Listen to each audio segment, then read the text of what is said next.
C'est le patch tech. Alors pour nous, chez Trench Tech, l'esprit critique, c'est important. Et on sait aussi qu'il faut s'en méfier, car en matière de critique, celle de la tech est non seulement à la mode, mais en plus dictée par des intérêts parfois contraires. Et aujourd'hui, avec toi Fabienne, on revient aux origines du phénomène. En 1990, les débuts d'Internet. Et en 1997, le premier réseau social que tout le monde a oublié, 6degrees.com. Facebook, qui atteint le Graal en 2008, est devenu la plateforme dominante des médias sociaux avec plus de 100 millions d'utilisateurs mensuels, atteignant les 3 milliards aujourd'hui. À l'origine, ces plateformes étaient relativement inoffensives et permettaient aux internautes de créer des pages sur lesquelles publier des photos, des informations familiales et au fil du temps, un partage de détails plus intimes pour se mettre en scène.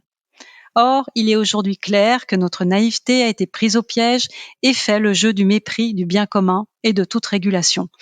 Les intérêts des plateformes commerciaux, somme toute légitimes, passant bien au-delà. Tu évoquais la graine plantée par 6degrees.com et en effet, comment la machine s'est-elle emballée ? L'amorce s'est faite par la publicité. Au fil de sa croissance, Google a pu évaluer le contenu d'une page et la manière dont les utilisateurs interagissent avec elle. Cette publicité par ciblage de centres d'intérêt générait en 2004 un chiffre d'affaires quotidien de 1 million de dollars, chiffre qui a été multiplié par plus de 25 en 2010. Porté par l'abondance des données récoltées à grande échelle dans l'objectif de produire des annonces en ligne les plus pertinentes.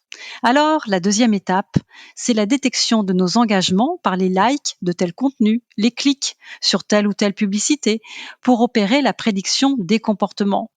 Car servir les besoins réels des consommateurs a moins de valeur et moins lucratif pour ces entreprises que vendre des prédictions sur nos agissements en ligne. Ah, je te vois arriver. Là, tu vas nous parler du grand concept de capitalisme de surveillance. Ah, tu m'as vu arriver, et oui.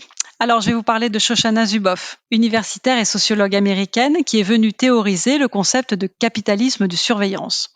Par le visionnage des documentaires américains comme Hold Up sur nos data ou Derrière nos écrans de fumée, dans lesquels les plateformes dévoilent les dessous de leur design, nous avons été informés puis convaincus que c'était le cas. Selon ces documentaires, l'expérience humaine est utilisée à des fins économiques. Mais ensuite, cette influence peut potentiellement se transformer en un contrôle sur nos choix politiques, comme nous l'avons découvert par exemple avec l'affaire Cambridge Analytica. Les allégations de Shoshana Zuboff convergent sur ces réflexions et invitent à une prise de conscience collective en arguant que 2 milliards de personnes auront des pensées qu'elles n'avaient pas l'intention d'avoir. Toutes ces assertions nous régalent de science-fiction dystopique, mais pour certaines, il y a très peu de preuves. De son côté, le sociologue Sébastien Broche, lui, reproche à Shoshana Zuboff de ne jamais évaluer les faits qui vont à l'encontre de ses déclarations et qu'elle s'en tient à des préconisations générales en matière de lutte contre la surveillance, en oubliant d'inscrire ce capitalisme dans une histoire plus large.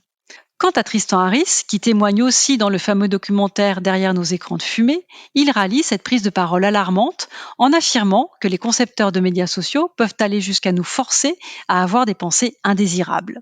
Rappelons que Tristan Harris est titulaire d'un diplôme en informatique de Stanford et a travaillé chez Google, mais il n'a aucune formation en sciences humaines et sciences sociales de la technologie, ce qui aurait pu lui apporter une prise de recul appréciable. Ses thèses sont d'ailleurs contestées. Mais alors, quel crédit donner aux informations auxquelles nous sommes exposés ? Est-ce que le prestige du producteur de l'information peut être gage de fiabilité ? Prenons un exemple moins virtuel mais parlant. En 2017, le cabinet McKinsey affirmait que 60% des professions auraient un tiers de leurs activités automatisées par l'intelligence artificielle d'ici 2030, contraignant entre 400 et 800 millions de travailleurs à chercher un autre emploi. McKinsey vend des services de conseil aux entreprises. Par conséquent, la firme a tout intérêt à ce que les dirigeants accréditent l'information qu'ils seront confrontés à un environnement transformé, injectant ainsi de l'inquiétude auprès des décideurs pour générer des commandes d'études et des analyses stratégiques. D'ailleurs, en quête d'éléments de preuve de ces chiffres de 2017, je trouve ceci. Toujours selon McKinsey, mais en juin 2020, soit 3 ans plus tard, environ 22% des emplois en Europe pourraient être automatisés d'ici 2030. Leur prédiction de taux d'automatisation des emplois est passée de 60% à 22%. Oh là là, ça se complique. Mais alors qui croire ? À quel saint se vouer ? Ce que j'avance ici, tout comme vous le propose ce podcast Trench Tech, est d'interroger et de multiplier les sources contradictoires ou concordantes en matière de technologie pour approcher d'une certaine objectivité. À partir d'un fait, nous pouvons produire 2 types de narration.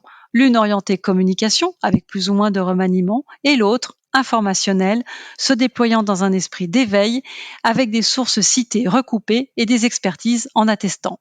Finalement, le battage médiatique pro-tech est tout aussi préjudiciable que le battage médiatique anti-tech.